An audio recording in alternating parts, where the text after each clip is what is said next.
రాజశేఖర రెడ్డి గారి మీద జగన్ గారికి వీరాభిమాని ఈ కుటుంబం అని చెప్పుకోవచ్చు. దానికోసం కుటుంబ సభ్యుల్ని కూడా ఆవిడ పక్కన పెట్టారు. లేకపోతే వాళ్ళ మాట వినలేదు.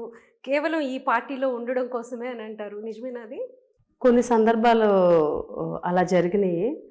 గతంలోని మేము ప్రతిపక్షంలో ఉన్నప్పుడు, అధికార పక్షం తెలుగుదేశం పార్టీ వాళ్ళు ఉన్నప్పుడు వాళ్ళ అంటే అధికార పక్షంలోకి మమ్మల్ని తీసుకువెళ్ళడానికి చాలా ప్రయత్నం చేశారు. చాలా ఆఫర్ చేశారు. చాలా పెద్ద పెద్ద నాయకులే రాయబారం పంపించి పార్టీలోకి తీసుకెళ్దామని చూశారు. ఒకానొక సందర్భంలో కుటుంబ సభ్యులు కూడా, మా పెద్దవాళ్ళు అంటే మా హస్బెండ్, మామగారు, పెద్ద మామగారు, వీళ్ళందరూ కూడా ఆ పార్టీలోకి, తెలుగుదేశం పార్టీలోకి తీసుకెళ్ళడానికి ప్రయత్నం చేశారు.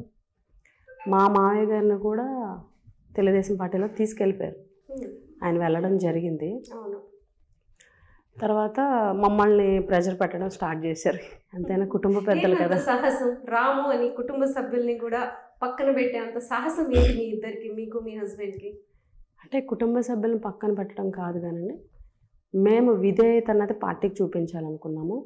అలాగే జగన్మోహన్ రెడ్డి గారి అభిమానాన్ని చాటుకోవాలనుకున్నాం ఇద్దరం. నేను కానీ, నా భర్త పరీక్షిత్ రాజు గారు కానీ.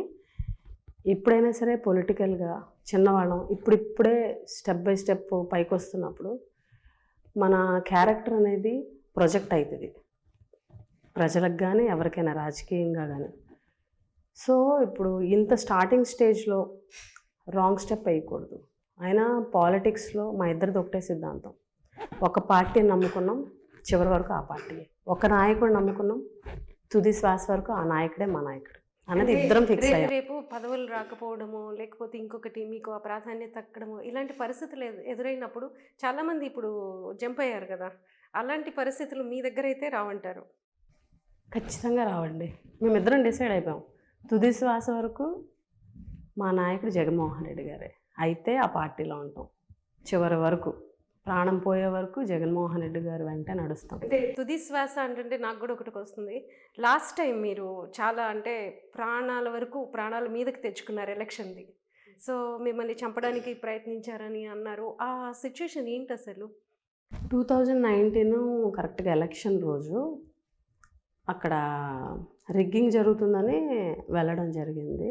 అక్కడ ఉన్నటువంటి తెలుగుదేశం నాయకులు మనం వెళ్ళి కొంచెం రిగ్గింగ్ జరుగుతుందని క్వశ్చన్ చేశామని చెప్పేసి మొత్తం, అంటే వాళ్ళు ప్లాన్డ్గా ఉన్నారు. మనం క్యాజువల్గా ప్రతి బూత్కి వెళ్తాం కదా, జనరల్ ఏజెంట్గా కానీ క్యాండిడేట్గా కానీ మేము వెళ్తాం కదా.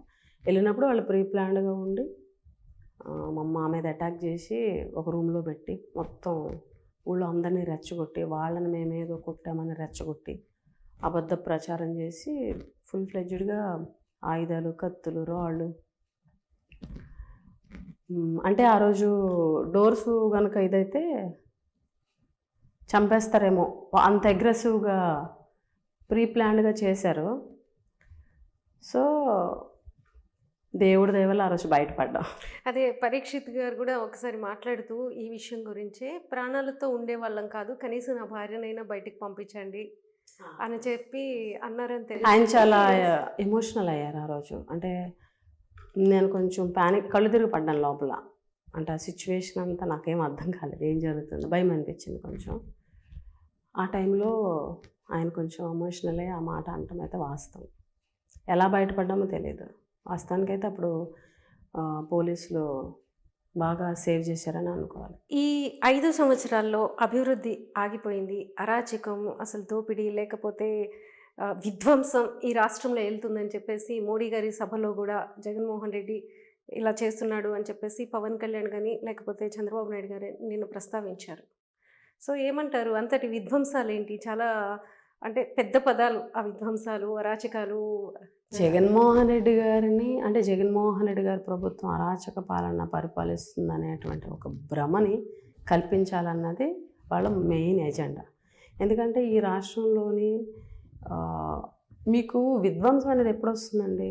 పార్టీలు, గ్రామాల్లోని అపోజిషన్ పార్టీ వాళ్ళు, అధికార పార్టీ వాళ్ళు పని చేయలేదని, పథకాలు ఆపేశారని, దీనికి ఎక్కువ రెచ్చగొట్టుకోవడాలు, రాజకీయాలు అనేవి ఎక్కువ హీట్ ఎక్కుతాయి.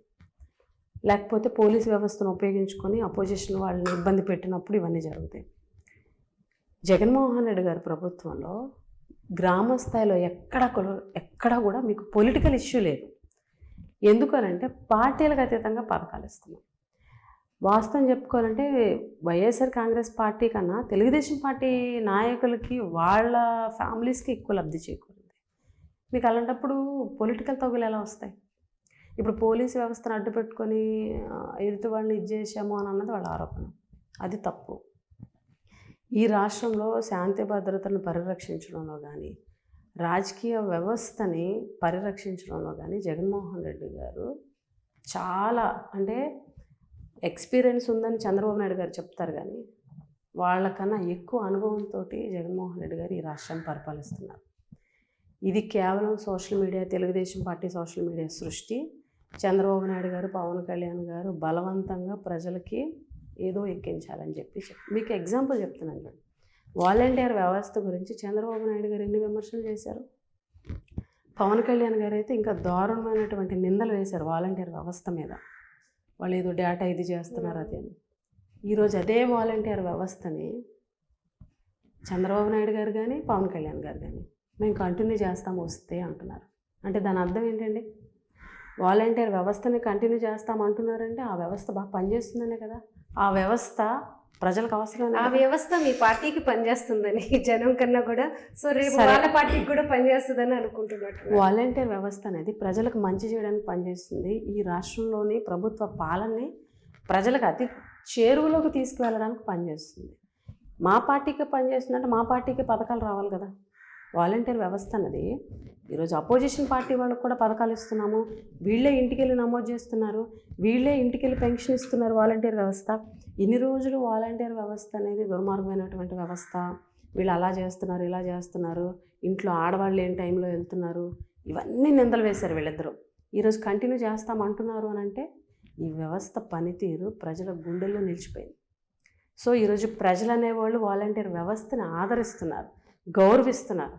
సో అందుకు ఈరోజు ఆ వాలంటీర్ వ్యవస్థ ప్రజలు అంటే ఈ 5 years పాటు ప్రజల్లో నెగిటివ్ తీసుకురావాలన్నటువంటి వాళ్ళ ప్రయత్నం విఫలమైంది. కాబట్టి ఈరోజు కంటిన్యూ చేస్తామంట.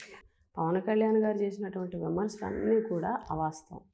ఈరోజు వాలంటీర్ వ్యవస్థ మీద అంటే ఆలోచించకుండా ఏం జరుగుతుంది అసలు గ్రౌండ్ రియాలిటీ తెలియకుండా ఎవరో చెప్పారని లేకపోతే ఎవరో స్క్రిప్ట్ ఇచ్చారని చెప్పి అది ఆయన మాట్లాడడం వల్ల ఈరోజు అదే వాలంటీర్ వ్యవస్థను వాళ్ళు పొగిడేదాకా వచ్చింది. అంటే వాళ్ళు చేసిన విమర్శల్ని వాళ్ళే సమర్థించుకోలేనటువంటి పరిస్థితికి వెళ్ళిపోయింది. Please subscribe Telugu politics.